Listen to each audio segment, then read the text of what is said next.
भारत में भी कोरोना की नई लहर के दिख रहे संकेत। महाराष्ट्र के 2 जिलों में फिर लगा लॉकडाउन।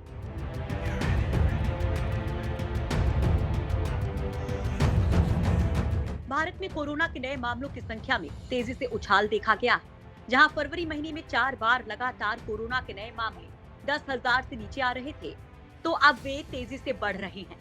हालांकि अभी से कोरोना की नई लहर कहना गलत होगा, लेकिन कुछ राज्यों में जिस तरह के संकेत देखने को मिल रहे हैं, उससे तो ऐसा ही लग रहा है कि एक बार फिर कुछ राज्यों में कोरोना की लहर देखने को मिल सकती है। गुजरात, महाराष्ट्र और हरियाणा जैसे राज्यों में कोरोना की दूसरी लहर के संकेत देखने को मिल रहे हैं। कोरोना से सबसे ज्यादा प्रभावित राज्य महाराष्ट्र में पिछले महीने हालात सामान्य थे। अब यहाँ 2 जिलों में लॉकडाउन लगाना पड़ गया है। बढ़ते मामलों को देखते हुए यवतमाल और अमरावती जिले में दोबारा लॉकडाउन लगाने की घोषणा कर दी गई है। अब जिले में 28 फरवरी तक लॉकडाउन रहेगा। यवतमाल में कोरोना मरीजों की तादाद काफी ज्यादा बढ़ चुकी है। दिसंबर महीने से लेकर 29 जनवरी तक 25 मरीजों की मौत हुई थी, लेकिन फरवरी महीने में यह आंकड़ा काफी ज्यादा बढ़ चुका है। वहीं महाराष्ट्र के अमरावती शहर में भी एक दिन के लिए लॉकडाउन लगाने का फैसला किया है। कोरोना के बढ़ते संक्रमण को देखते हुए ये फैसला लिया गया है। यहाँ रविवार को अति आवश्यक सेवाओं को छोड़कर सब कुछ बंद रहेगा। यवतमाल, अमरावती और अकोला में कोरोना संक्रमण पिछले दिनों काफी ज्यादा संख्या में बढ़ा है। महाराष्ट्र में बीते 24 घंटों में 4,787 नए मामले सामने आए हैं और फिलहाल एक्टिव मरीजों की संख्या 38,000 है। मुंबई में भी कोरोना के मामले लगातार बढ़ रहे हैं। बीते 24 घंटों में 721 नए कोरोना के मामले सामने आए हैं। कोरोना की दूसरी लहर ज्यादा खतरनाक। ये एक सबक है जो पूरी दुनिया ने सीखा है कि किसी भी महामारी की दूसरी लहर ज्यादा खतरनाक होती है। स्पेनिश फ्लू और कोरोना महामारी ने इस बात को पुख्ता कर दिया है। इस महामारी ने अपनी दूसरी लहर में ज्यादा कोहराम मचाया था। ठीक इसी तरह अब कोरोना वायरस महामारी की दूसरी लहर भी दिखाई दे रही है।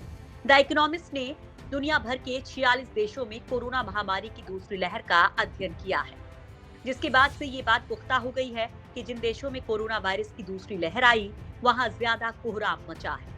इन 46 देशों में मार्च से लेकर मई 2020 तक पहली लहर में 2,20,000 लोग काल के गाल में समाये, तो अक्टूबर से दिसंबर के बीच इन्हीं 46 देशों में मरने वालों की संख्या करीब 4 लाख को पार कर गई। कोरोना वायरस की दूसरी लहर से सबसे ज्यादा यूरोपियन देश प्रभावित हुए। Britain, France, Belgium, Italy, Netherlands, Spain और स्वीडन में कोरोना की दूसरी लहर ने ज्यादा तबाही मचाई। इतना ही नहीं, अमेरिका में भी अक्टूबर से दिसंबर के बीच कोरोना की दूसरी लहर ने लाखों लोगों को प्रभावित किया है। भयावह बात तो यह है कि ब्रिटेन, अफ्रीका जैसे देशों में कोरोना वायरस का नया और ज्यादा संक्रामक स्ट्रेन यानी वेरिएंट कोरोना महामारी की दूसरी लहर में ही सामने आया है। इस समय ब्रिटेन और अफ्रीका के दोनों नए कोरोना वेरिएंट्स ज्यादा तबाही मचा रहे हैं। इतना ही नहीं, ये वेरिएंट्स तेजी से दुनिया में फैल रहे हैं। अमेरिका में एक हो गए कोरोना वायरस के 2 वेरिएंट। अमेरिका की कैलिफोर्निया में कोरोना वायरस का एक हाइब्रिड वर्जन सामने आया है। वैज्ञानिकों को स्टडी के दौरान पता चला है कि ब्रिटेन में मिले कोरोना वायरस के वेरिएंट और अमेरिका में पाए गए कोरोना के वेरिएंट आपस में मिल गए हैं और इससे कोरोना का हाइब्रिड वर्जन तैयार हो गया है। ब्रिटेन और अमेरिका की वेरिएंट के एक साथ मिलकर तैयार हुए हाइब्रिड वेरिएंट को अब तक कोई नाम नहीं दिया गया है। अब तक सिर्फ एक मरीज में यह हाइब्रिड वेरिएंट पाया गया है, लेकिन वैज्ञानिकों को डर है कि हाइब्रिड वेरिएंट के और भी मामले होंगे। डेली मेल में छपी रिपोर्ट के मुताबिक वैज्ञानिकों का कहना है कि जब इंसान के शरीर का एक ही सेल वायरस के 2 वेरिएंट से संक्रमित हो जाता है, तो वायरस के जीन में अदला बदली होती है। इसी से नए वेरिएंट तैयार हो जाते हैं। वैज्ञानिकों का ये भी कहना है कि जब एक ही समय में कोई व्यक्ति 2 अलग-अलग वेरिएंट से संक्रमित हो जाता है, तो इससे हाइब्रिड वेरिएंट तैयार होने का खतरा रहता है।